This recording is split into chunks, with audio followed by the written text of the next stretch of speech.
The autumn wind carried a biting chill as Jane Wilson stepped off the dusty stagecoach onto the main street of Utica, Montana territory, clutching a crumpled letter that had brought her 2,000 miles from Boston. Her emerald eyes scanned the bustling frontier town with trepidation, searching for the man who had promised to be her husband, a man she'd never met, but with whom she'd exchanged letters for nearly a year. "Welcome to Utica, madam," the stagecoach driver said, handing down her trunk. "Someone meeting you," Jane nodded stiffly. "My fiancé, Mr. Thomas Blackwell. We arranged to meet today." The driver's weathered face registered no recognition of the name as he tipped his hat and climbed back onto his perch. Jane stood alone as the stagecoach rattled away, leaving her in a cloud of dust and uncertainty. It was 1873, and she had traveled to the edge of civilization for a man who was nowhere to be seen. After waiting an hour at the stagecoach stop, Jane approached the general store. A gray-haired woman looked up from behind the counter, her keen eyes taking in Jane's travel-worn but fine Eastern clothing. "Excuse me," Jane began, trying to keep the worry from her voice. "I'm looking for Thomas Blackwell. We were to be married today." The shopkeeper's brow furrowed. "Blackwell? Don't know any Blackwell hereabouts." Jane's stomach knotted. "But he wrote to me from Utica. He owns a cattle ranch outside of town." The woman shook her head slowly. "Been here 15 years, know every rancher for 50 miles. No Blackwell." The realization dawned on Jane with crushing force. She'd been deceived. She was alone in a strange town with dwindling funds and no prospects. The shopkeeper must have seen the blood drain from her face because she quickly came around the counter. "You'd best sit down, child. Martha, fetch some water," she called to a young girl. Jane barely registered being guided to a chair. The letter in her hand now felt like lead. "I don't understand," she whispered. "We were to be married." The news spread quickly through the small town. An Eastern lady had arrived for a wedding with a groom who didn't exist. By evening, Jane found herself in the town's only hotel, her room paid for by the shopkeeper's kindness, contemplating her bleak future. A soft knock at her door roused her from her thoughts. She opened it to find a tall, broad-shouldered man with sun-bronzed skin and piercing blue eyes. His expression was solemn, his hat clutched respectfully in calloused hands. "Miss Wilson, I'm Mitchell Novak. I run the Broken Spur ranch outside of town. May I speak with you a moment?" Jane hesitated, then nodded, keeping the door partially closed between them. "How do you know my name, Mr. Novak?" "Small town," he answered, his voice a deep, gentle rumble. "News travels. I heard about your situation, and I believe I might know what happened to your Mr. Blackwell." Jane's heart leaped. "You know him?" Mitchell's eyes clouded. "No, madam, and that's just it. There's been men who prey on Eastern women pretending to be ranchers, offering marriage to get money sent west. Then they disappear." Jane's hand flew to her mouth. "Are you saying I was swindled?" Mitchell nodded grimly. "I'm afraid it happens more often than folks would like to admit." Tears welled in Jane's eyes as she fought to maintain her composure. "I see. Well, thank you for telling me, Mr. Novak. I'll make arrangements to return east tomorrow." Mitchell shifted uncomfortably. "That's the other thing, Miss Wilson. The next eastbound stage doesn't come through for 2 weeks." The news hit Jane like a physical blow. 2 weeks in a town where she knew no one, with funds that would barely last half that time. "There is another option," Mitchell continued carefully. "My ranch needs help. The housekeeper left last month and the place has fallen into disarray. It's honest work with room and board until you decide what you want to do." Jane regarded him suspiciously. "Why would you offer employment to a stranger?" Mitchell's weathered face softened. "Because everyone deserves a second chance, Miss Wilson, even those who have been betrayed." He paused, then added quietly, "The job's there if you want it. I'll return tomorrow for your answer." After Mitchell left, Jane sat on the edge of the hotel bed, contemplating her options. She could wait for the next stage, spending money she couldn't afford, only to return east in disgrace. Or she could accept this stranger's offer and buy herself time to consider her future. The next morning, Jane made her decision. She would work for Mr. Novak until the stage returned.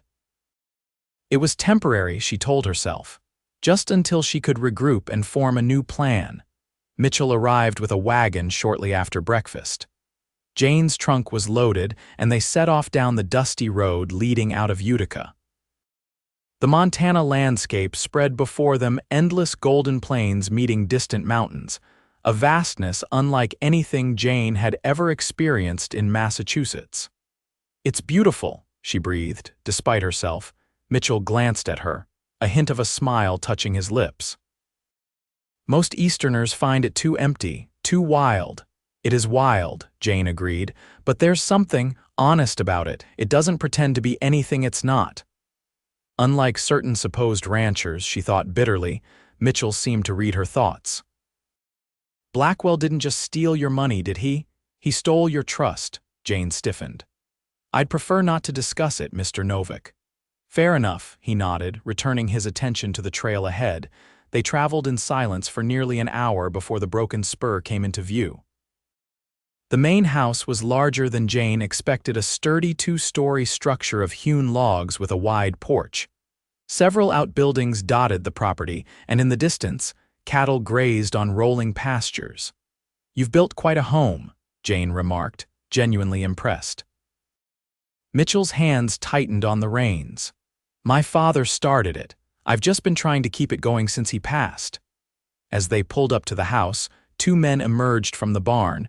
One was older with a silver-streaked beard, the other barely more than a boy. "That's Hank, my foreman," Mitchell explained, "and Jesse, youngest hand I've ever hired but good with horses. There are 3 other hands who work the range." Jane's anxiety returned. 5 men and Mitchell, alone with her on an isolated ranch. As if sensing her concern, Mitchell spoke gently. "You'll have the cabin out back to yourself. It's where our last housekeeper stayed. There's a lock on the door and no one will bother you." The simple acknowledgement of her fears settled something in Jane's chest. She nodded, grateful for his understanding. The first few days at Broken Spur were a blur of hard work. The house had indeed fallen into disarray, with months of dust and neglect to combat. Jane threw herself into the task, grateful for the distraction. She cleaned, organized, and eventually began cooking meals for the ranch hands, who received her efforts with enthusiastic appreciation. Mitchell kept his distance, polite but reserved. He left before dawn each day and often returned after dark, taking his meals quickly before retreating to what Jane assumed was an office. She wondered if he regretted bringing her here. On her 5th evening at the ranch, Jane was preparing to retire to her cabin when she heard a crash from Mitchell's office. Concerned, she knocked on the door. When no answer came, she cautiously pushed it open. Mitchell sat at his desk, head in his hands, surrounded by scattered papers and ledgers. A lantern cast long shadows across the room, illuminating a broken whiskey glass on the floor. "Mr. Novak, are you all right?" He looked up, startled. His eyes were bloodshot, his expression haggard. "Miss Wilson, I apologize for the disturbance." Jane stepped into the room, taking in the chaos of papers. "Is something wrong?" Mitchell laughed bitterly. "Just the bank calling in loans I can't pay, cattle prices falling, and a drought threatening what's left of my herd." "Nothing unusual for ranching in Montana." Jane hesitated, then retrieved a cloth from her apron pocket and bent to clean up the broken glass. "My father was a businessman," she said quietly. "I helped with his accounts before he died." Mitchell watched her with weary eyes. "This isn't Boston business, Miss Wilson. Numbers are numbers, Mr. Novak." She straightened, glass collected, and nodded toward the ledgers. "May I?" After a moment's hesitation, Mitchell pushed a chair toward her. For the next 2 hours, they pored over the ranch accounts together. Jane's mind for figures surprised Mitchell, and by midnight, they had formulated a plan to restructure his debt and prioritize expenditures. "You're full of surprises, Miss Wilson," Mitchell said as she finally rose to leave. "Jane," she corrected him. "If we're to be colleagues in saving your ranch, you might as well use my given name." A small smile touched his lips. "Mitchell, then." The next morning at breakfast, Mitchell announced to his hands that Miss Wilson would be taking over the ranch accounts. Hank raised an eyebrow but said nothing.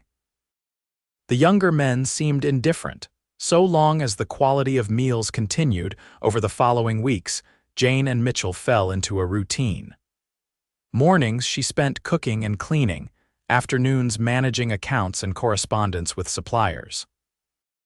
In the evenings, they would often sit on the porch, discussing the day's events and planning for the ranch's future. Jane found herself forgetting about the eastbound stage. Each day at Broken Spur felt more purposeful than her entire life in Boston. Here, her work mattered. She mattered. Mitchell, too, began to change. The perpetual worry line between his brows softened. He smiled more readily, particularly when Jane mastered some new aspect of ranch life. He began teaching her to ride, laughing at her initial awkwardness but praising her determination. "You're a natural," he told her one afternoon as they rode the boundaries of the property. "Most city folk never take to it like you have." Jane flushed with pleasure at his compliment. "I've had a good teacher." Their eyes met briefly before Mitchell looked away, clearing his throat. "We should head back. Storm's brewing." The thunderstorm hit just as they reached the ranch, sending them running for the shelter of the porch, laughing like children as the rain soaked them through.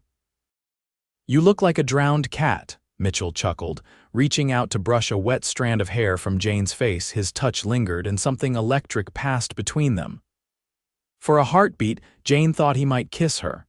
Instead, he stepped back, his expression closing off. "You should change before you catch cold," he said stiffly, then turned and walked into the house, leaving Jane confused and strangely disappointed. That night, unable to sleep, Jane heard a horse galloping away from the ranch. From her cabin window, she glimpsed Mitchell's silhouette racing toward the hills, as if trying to outrun something or someone. The next morning, Mitchell was unusually quiet. When Jane asked about his midnight ride, he brushed off her concern. "Just checking the north pasture," he said, not meeting her eyes. Their easy companionship had been replaced by an uncomfortable tension that persisted for days. Mitchell found reasons to be away from the house, while Jane buried herself in work, pretending not to notice the growing distance between them. The arrival of the monthly mail provided a welcome distraction. Among the usual correspondence was a letter addressed to Jane from Thomas Blackwell. Her hands trembled as she broke the seal. The letter was brief, apologizing for the deception and explaining that he'd gotten cold feet. He enclosed enough money for her return journey east, begging her forgiveness. Jane stared at the bank note. A month ago, she would have been relieved. Now, it felt like another betrayal. Thomas Blackwell wasn't just apologizing, he was absolving himself of responsibility for her, assuming she would simply return to Boston. Mitchell found her in the garden, the letter crumpled in her fist. "Jane, what's wrong?" She handed him the letter wordlessly. His expression darkened as he read it. "So the coward finally showed some decency," Mitchell said, his voice tight. "When does the next stage leave?" Jane looked up sharply. "Are you so eager to be rid of me?" Mitchell's face registered surprise, then hurt. "I thought you'd want to return east, back to civilization." "Is that what you want?" Jane challenged. "What I want doesn't matter," Mitchell answered evasively. "You came west for a husband who wasn't there. You never intended to stay." Jane stood, brushing dirt from her skirt. "People change, Mitchell. I've built something here. Something real." "And what happens when you tire of playing at ranch life?" Mitchell's voice had an edge she'd never heard before. "When you realize that life here means constant struggle against drought, disease, and bandits. When you miss the comforts of Boston society. Is that what you think of me?" Jane's voice cracked with emotion. "That I'm just playing at this life, that I'm too delicate for hardship." Mitchell looked away. "I think you deserve better than what life here can offer." "Shouldn't that be my decision?" Jane stepped closer, forcing him to look at her. "Unless there's another reason you want me to go," Mitchell's jaw tightened. "You should rest. We'll discuss this tomorrow." Before she could protest, he turned and strode toward the barn, his shoulders rigid with tension. That evening, Jane was setting the table for dinner when Jesse burst through the door, his young face pale with fear. "Miss Wilson, come quick, the boss has been shot." Jane's world tilted as she ran after Jesse toward the north pasture. Mitchell lay on the ground, blood seeping through his shirt, Hank pressing a cloth against the wound. "Rustlers," Hank explained grimly. "Boss caught them trying to drive off a dozen head. They shot him and fled." "We need to get him to the house," Jane said, her voice remarkably steady despite the terror clawing at her chest. With the men's help, they transported Mitchell to his bedroom. Jane sent Jesse riding for the doctor in Utica while she cleaned and bandaged the wound as best she could. The bullet had passed through Mitchell's shoulder, missing any vital organs but leaving him weak from blood loss. Through the night, Jane sat by his bedside, bathing his fevered brow and praying as she'd never prayed before. When delirium took him, Mitchell called out sometimes to his father, sometimes to Jane. "Don't go," he murmured, his hand reaching blindly. "Please don't leave," Jane clasped his hand. "I'm right here," she whispered. "I'm not going anywhere." The doctor arrived at dawn, pronouncing Mitchell lucky. "Clean through the muscle, he'll recover with rest and care." For 3 days, Jane barely left Mitchell's side. She slept in a chair by his bed, waking at his slightest movement, spooning broth between his lips when he was conscious enough to swallow. On the 4th day, Mitchell woke fully, his eyes clear for the first time since the shooting. "Jane," he said, his voice hoarse, "you're still here." "Where else would I be?" she answered softly. He closed his eyes briefly. "I thought you'd be on the stage by now." Jane reached for his hand. "I told you I've built something here." Mitchell turned his face away. "I can't offer you what Blackwell promised. I can barely keep this ranch afloat." "Mitchell Novak, look at me," Jane demanded. When he reluctantly met her gaze, she continued. "Thomas Blackwell didn't exist. He was a fantasy, a collection of pretty words on paper. You are real, stubborn, and frustrating and honorable to a fault." "That's worth more than all the empty promises in the world." Mitchell's eyes darkened. "What are you saying, Jane?" "I'm saying I didn't come west for Thomas Blackwell. I came west to find a life that meant something, and I found it here with you." Mitchell reached up to touch her cheek. "I have nothing to offer but hard work and uncertainty." Jane leaned into his touch. "Then we'll face the uncertainty together." Their first kiss was gentle, mindful of Mitchell's injury but filled with a promise that needed no words. As Mitchell recovered, the ranch fell under Jane's capable management. She took to her expanded role with determination, riding out with the hands to check cattle, negotiating with the bank for better terms on Mitchell's loans, and fighting off a rival rancher's attempt to buy out the broken Spur. When Mitchell was finally strong enough to resume his duties, he found his ranch not just surviving but beginning to thrive under Jane's stewardship. "You're a miracle worker," he told her one evening as they reviewed the month's figures. Jane smiled. "Not a miracle. Just good business sense and stubborn determination." Mitchell took her hand. "I've been thinking about us, about the future." Jane's heart skipped. "Have you now?" "I'm not one for pretty words or grand gestures," he began awkwardly. "But I know what I want, and that's you by my side for the rest of our days." Jane's eyes filled with tears. "Is that a proposal, Mr. Novak?" Mitchell rose from his chair, still moving stiffly from his healing wound, and knelt before her. "Jane Wilson, I know you came west for a husband who wasn't there. I'm asking you to take me instead just as I am, with all my faults and this struggling ranch and my complete devotion to you for as long as I live." Jane pulled him to his feet, kissing him fiercely. "Yes," she whispered against his lips. 1,000 times yes. They were married 2 weeks later in Utica's small church. The entire town turned out for the ceremony, drawn by the romantic tale of the Eastern lady and the rancher who saved each other. Jane wore a simple blue dress that matched Montana's endless sky. Mitchell, cleaned up and uncomfortable in his best suit, couldn't take his eyes off her as she walked toward him down the aisle. "Never thought I'd see the day," Hank muttered to Jesse as they watched their boss fumble through his vows. Man faced down rustlers, blizzards, and bankruptcy without flinching, but he's shaking like a leaf over 2 little words. "I do," Mitchell said firmly, his voice carrying through the church despite his nerves. "I do," Jane echoed, her heart so full she thought it might burst. The first year of marriage brought challenges that tested their resolve. A harsh winter killed a quarter of their herd. Jane suffered a miscarriage that left her bedridden for weeks. Mitchell's old injury pained him during cold spells, a constant reminder of his vulnerability. But for every hardship, there were moments of joy that made the struggles worthwhile. The birth of their first child, a son they named James, after Jane's father. The night Mitchell came home with news that their beef had fetched top prices in Helena. The quiet evenings on the porch, watching the sunset paint the Montana sky in hues no Eastern artist could capture. 5 years after Jane stepped off that stagecoach in Utica, the broken Spur had transformed. The house, once neglected, now stood proudly with fresh paint and curtains at the windows. The herd had tripled in size, and Mitchell had added sheep Jane's idea, which proved surprisingly profitable. A small orchard grew behind the main house, and a schoolroom had been built for James and his younger sister, Margaret. On the anniversary of Jane's arrival, Mitchell surprised her with a trip to the spot where they'd first ridden together, now a favorite picnic location. A small creek burbled nearby and wildflowers carpeted the meadow in a riot of color. "Do you ever regret it?"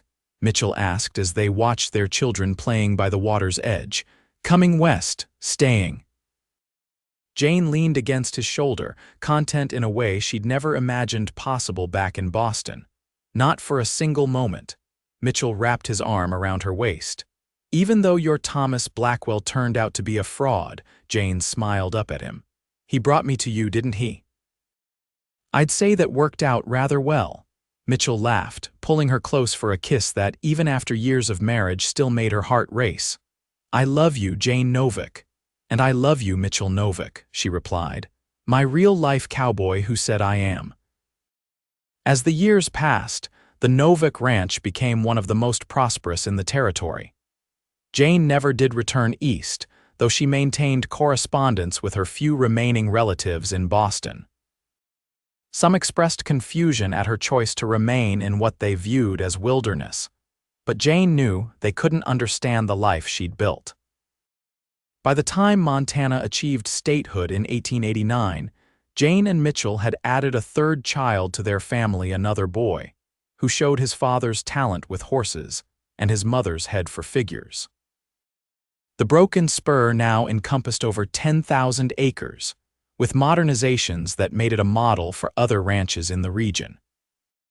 Jane's 50th birthday found her still active in ranch operations, though she'd ceded much of the daily management to James, now a capable young man with his father's quiet strength and his own ambitious vision for the broken Spur's future.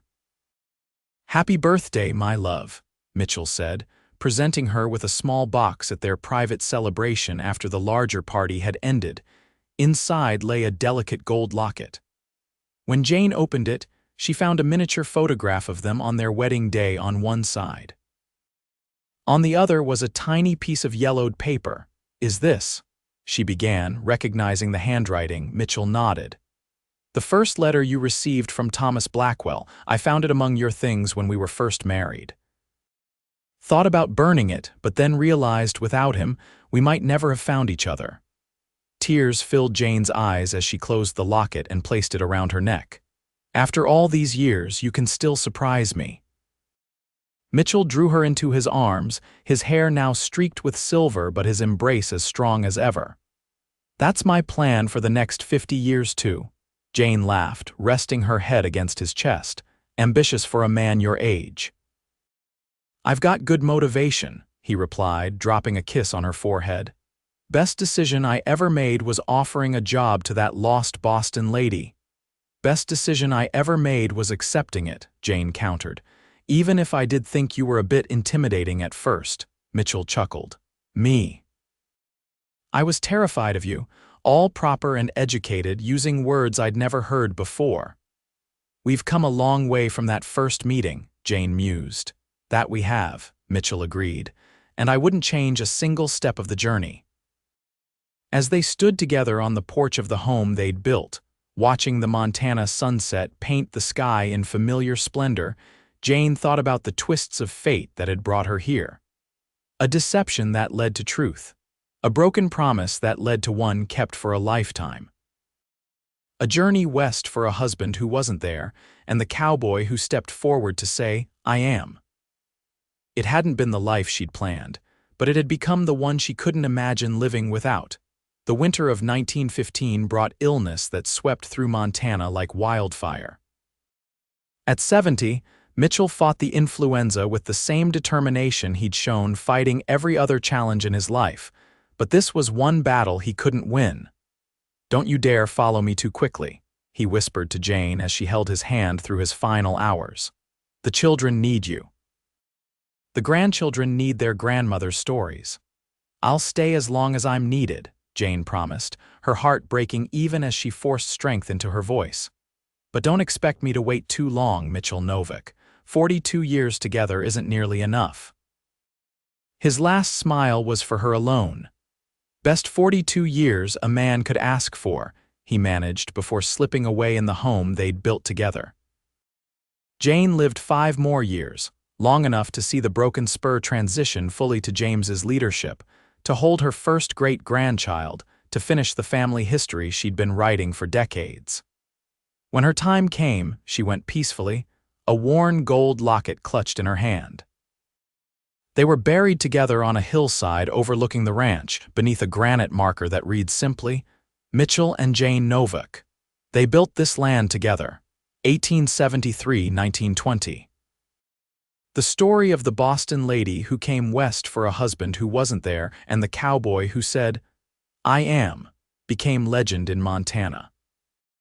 It was told around campfires and at family gatherings, embellished with each retelling but never losing the central truth that love, real and enduring, can be found in the most unexpected circumstances.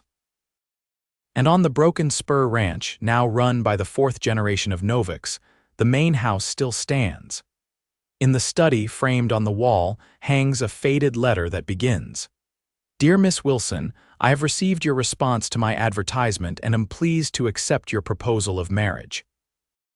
I await your arrival in Utica with great anticipation." Beside it hangs another frame containing a simple note in a strong, masculine hand.